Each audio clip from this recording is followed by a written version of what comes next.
국방부가 최근 정신전력교육 기본교재를 다시 만들었는데요. 이곳에 독도를 일본과의 분쟁 지역이라고 표기하는 일이 벌어지면서 오늘 전량 회수가 결정됐습니다. 마침 국방과 외교 통일 이슈를 심층적으로 다루는 안보열정 코너 오늘 마련돼 있습니다. 김영준 기자에게 자세한 내용 들어보겠습니다. 어서 오세요. 안녕하세요. 네, 일단 그 기본 교재에서 지금 문제가 된 부분이 뭔가요? 그게 너무 많아가지고 어디서부터 해야 될지 모르겠는데 너무 많군요. 일단 네. 독도부터 말씀드리겠습니다. 예. 198페이지에 보시면은 한미동맹 중요성을 설명하면서 이렇게 언급한 구절이 있어요. 한반도 주변은 중국, 러시아, 일본 등 여러 강국이 첨예하게 대립하고 있다. 네. 생략하고 독도 문제 등 영토 분쟁도 진행 중에 있어 언제든지 군사적 충돌이 발생할 수 있다. 독도 문제 등 영토 분쟁 껴있네요. 네, 얼핏 들으면 그렇네 할 수 있는데 이건 우리 정부 공식 입장과 다른 이야기거든요. 예. 외교부 임수석 대변인의 오늘 브리핑 내용입니다.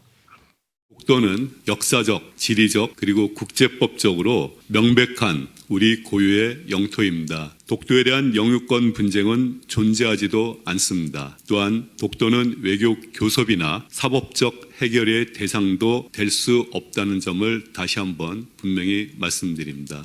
아니 한국 사람이면 다 아는 내용 아닙니까? 독도는 우리 땅이니까 영토 분쟁의 대상이 될 수 없잖아요. 그런 건 없다. 예, 이게 우리 정부 공식 입장인데 지금 국방부는 영토 분쟁의 대상이다 이렇게 교재에다가 써놨다는 있다고 써놨다는 거죠. 임 대변인은 외교부와 국방부가 이 교재를 갖고 사전 협의를 하지는 않았다 이렇게 설명했습니다.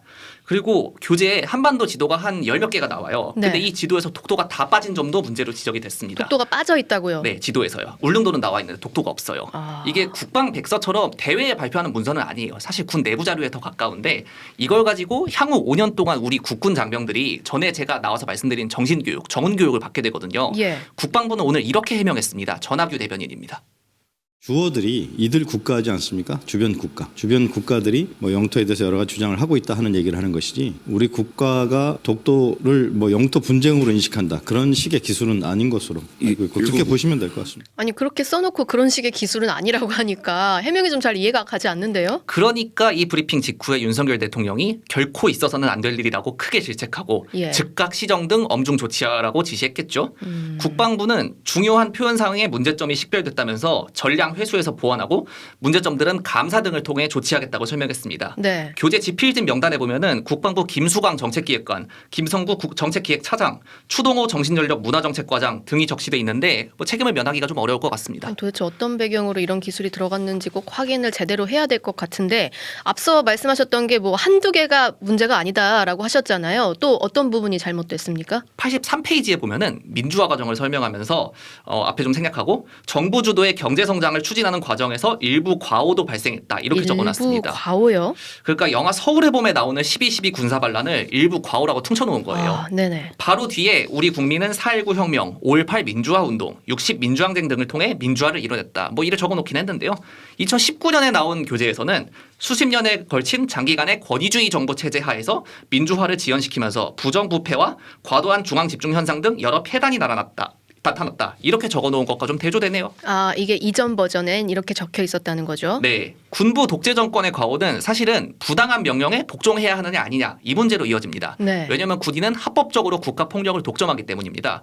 그런데 군인 정신을 다룬 항목이 또 있는데 여기에 보면은 상관에 대한 충성, 규율, 기강 이런 건 강조하고 있는데 기존에 있었던 명령과 복종의 한계 에 대한 언급은 사라졌습니다. 아. 이거는 무슨 말이냐면 불법적인 명령은 복종하지 않아도 되고 오히려 복종하면 그게 잘못이다 이런 건데 이런 기술은 아예 사라졌어요. 상당히 문제가 크네요. 근데 또 있습니까?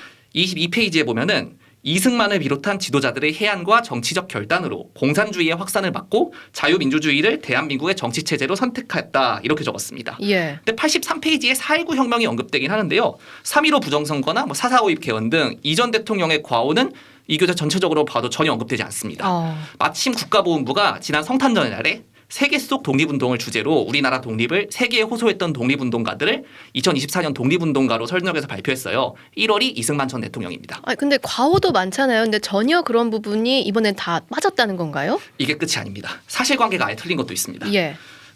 북한은 국가로 김일성 찬양가를 사용한다. 이런 말이 17페이지에 있거든요. 네. 근데 북한 헌법에 따르면 국가는 애국가입니다. 우리나라 거랑은 다릅니다.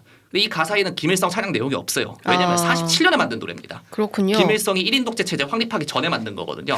그런데 김 기자가 보기엔 지금 1년에 이런 일들이 왜 일어났을까요? 제가 전에도 말씀드렸는데 군인은 정치적 중립을 지켜야 되지만 문민 정치인에 복종해야 하는 신분입니다. 네. 정치가 특정한 의도를 갖고 군에 개입하면 군에서는 사실관계까지 뒤트는 이런 일이 생기는 거예요.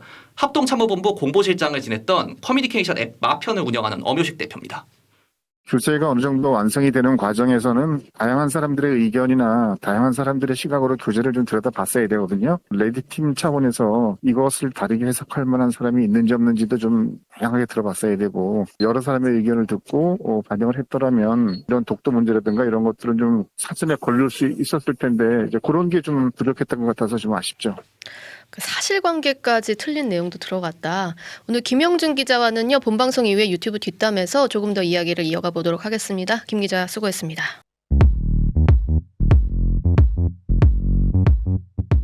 오늘 하루 뉴스 맥락 정다운의 뉴스톡이면 됩니다.